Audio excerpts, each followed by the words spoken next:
I've listened to some of the comments you've made. Why is it that you believe there are more radical Islamists in a place like Britain than there is in your own country? The question is, why is it that when a Muslim lives in Dubai, he's more liberal, but when a Muslim lives in London, he's more extremist? Why is it that you have the fact that if an Orthodox Jew, after the 7th of October, still wanted to walk in the street of Dubai, Abu Dhabi, anywhere in the UAE after the 7th of October, he actually identified himself as a Jew and wears his kippah or Orthodox identity. Yet he cannot do that in various areas in Birmingham, for example, in Small Heath, in Sparkbrook, in various areas in UK.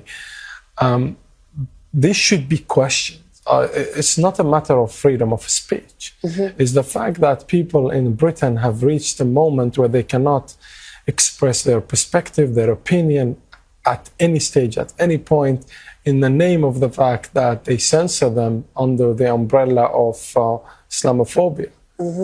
But that terminology has been used to prevent any person speaking about the Muslim Brotherhood. The Muslim Brotherhood are the armed forces. The armed forces of Muslim Brotherhood is Hamas. And we saw what Hamas carried in terms of terrorism and so on.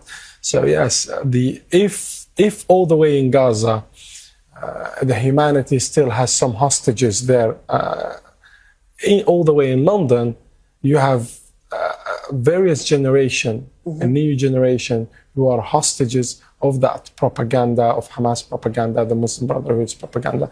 It's quite dangerous. It's and devastating, and it's quite a dark time. I mean, to the point when you speak to a British person at this stage, at this point, they always look at yesterday and they don't tell you about tomorrow. They're scared of tomorrow. When they want to look into the light, they look at yesterday, not today.